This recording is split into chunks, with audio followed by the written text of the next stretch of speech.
If your ASUS ROG Zephyrus powers on but the display stays black, this guide walks through proven repair steps to restore your laptop. We will troubleshoot startup issues, repair Windows, and use recovery tools to get it booting normally again. A lot of errors pertain to this problem, and we're going to go ahead and jump into what should hopefully be a pretty straightforward process, guys. And we're going to go ahead and jump right into it. So first thing I'd recommend doing would be to actually go ahead and boot to the troubleshooting utility on Windows 11. So if you do a hard power off 3 times in a row, Windows should automatically attempt to launch the startup repair utility. And if it doesn't find anything, it will give you the option to select advanced settings, in which case it will take you to a screen that looks like this. Now, if it does not take you to a screen that looks like this, or you're unable to get to that, you can also download the Windows 10 Media Creation Utility, or Windows 11. They probably will make a creation utility for Windows 11 at some point. And it doesn't really matter, you can actually run the Windows 10 utility on Windows 11 as far as I'm aware.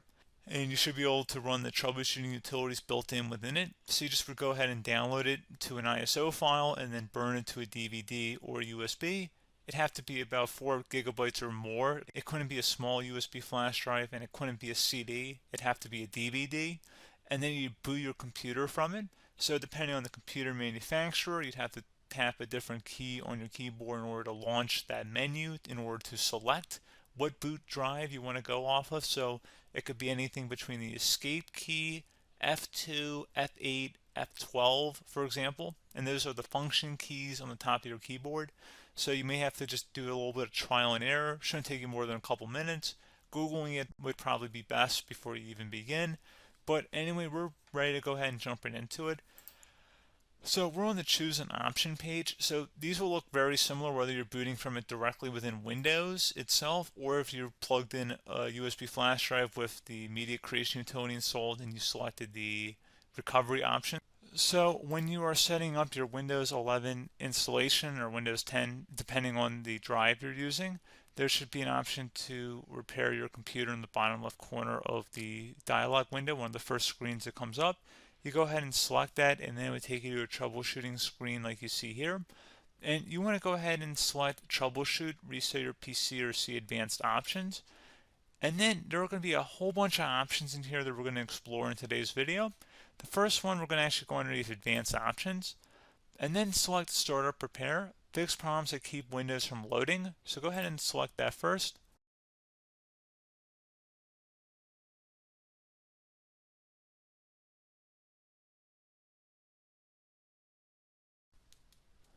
Okay, so you can see it could not repair our PC. That was our first option we could try. Something else, if we go back into advanced options here and then select troubleshoot, we're going to go underneath advanced options again. You can go ahead and actually access safe mode by selecting startup settings. And then if you select the restart button, you have the option on the screen select safe mode with networking, which will give you a key on the screen. It'll tell you which key to press to enter that. I believe it's the F7 key. It'll do that for you. I'm not going to go over that in today's tutorial because I don't really want to go into safe mode, but you're more than welcome to attempt that by going into here and then selecting restart.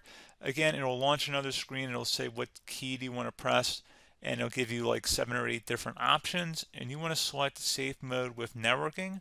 There's also an option for a command prompt too, but that's going to be something we're going to cover later in this video, and we don't even have to go through that in order to access it. So that's why I'm not going to really push for that, because unless you know exactly what's causing the problem, you probably don't need to go into safe mode. Unless you're trying to recover files, in which case then you definitely can go into safe mode, but we're trying to actually recover our computer here. So I hope that makes sense. Something else we can also try here as well would be to uninstall updates, remove recently installed quality or feature updates from Windows. So if you go ahead and select that, you can uninstall the latest quality updates, which generally is the more day-to-day updates. Feature updates are the less regularly released ones, like the big ones. I would equate it to service packs in like Windows 7 and Windows Vista and Windows XP. So larger updates that occur once or twice a year at most. And the quality updates are more just a regular update. So probably obviously depend, it'll take longer if you're going to try and uninstall the latest feature update versus quality update. And maybe you don't need to go back that far. So just giving you guys a couple pointers with that. Something else you can also look at here, and we're going to jump into the command prompt in a little bit, but you can select System Restore, which will use a restore point recorded on your PC to restore Windows. And this is something I would highly recommend here, guys. So select Next. Assuming you have a restore point saved on your computer, you go ahead and select the most recently created one, and you'll select Next, and then you'll select the drive. You shouldn't actually have to select the drive. You can scan for affected programs, but we're going to keep it all default here, and then we're going to select Finish. So once started, System Restore cannot be interrupted. Do you want to continue? I think we're going to select yes. I don't think we have anything better to do on our computer right now, so just give it a moment here to initialize. It will take a couple minutes to run, obviously depending on how large your hard drive is and how much is saved on the System Restore point. So just give it a couple minutes here.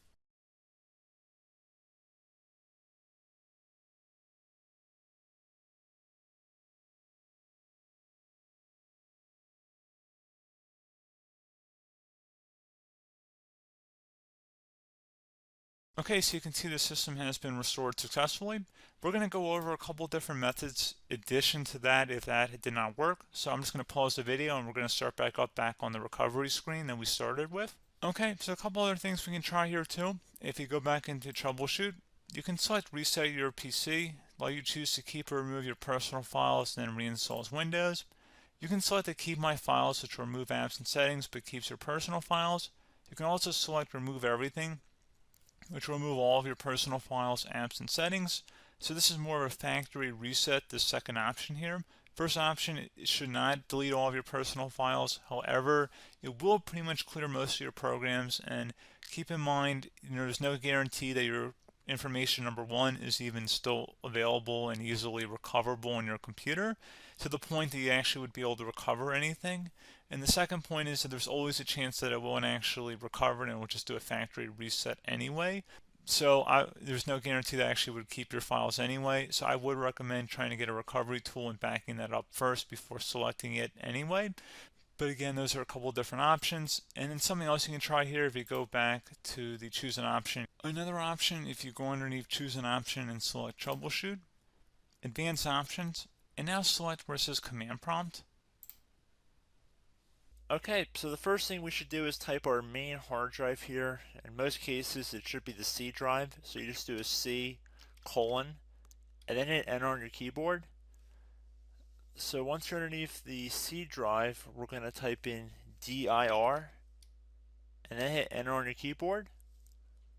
It should have program files, users, and Windows all in there. That's how you know you're in the right directory.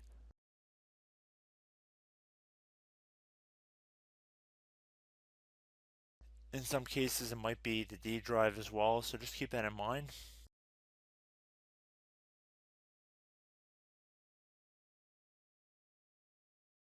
Next thing we're going to do is type in cd space / Windows / system 32 / config, and then you're going to hit enter on your keyboard.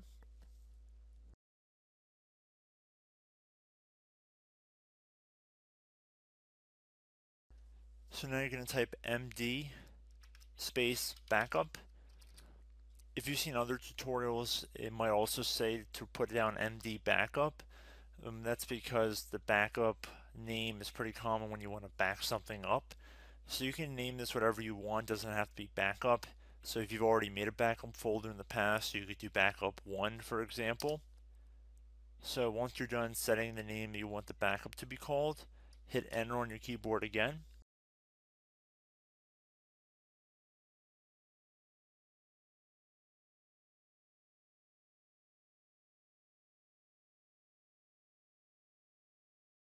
At this point you want to type copy, C-O-P-Y, space, then you want to do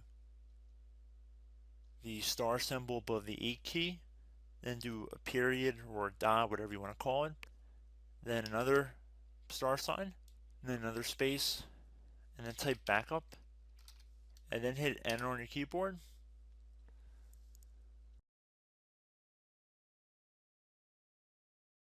Now you want to type cd reg back, reg BACK, and then hit enter on your keyboard.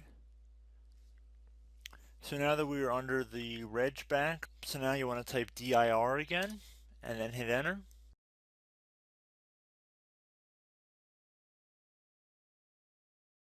So now at this point we're going to type copy again. So copy, space, star sign, dot, another star sign, space, and then 2 dots. So we're going to type copy, space, star sign, dot, sign, star sign, dot, dot, and then hit enter on your keyboard again. So for overwrite, you want to overwrite all. So type A on your keyboard, so capital A, and then hit enter on your keyboard.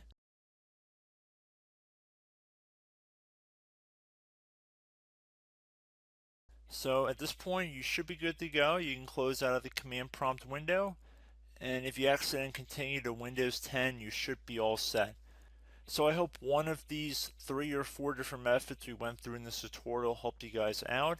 Again, I'm not sure if you guys heard me earlier, but try to go back into your safe mode if possible and uninstall any programs you know might be conflicting with the Windows startup if you can get into safe mode. So just keep that in mind. Something very simple like that could be blocking up everything. So again, I hope this tutorial helped you guys out, and I will catch you in the next tutorial. Goodbye.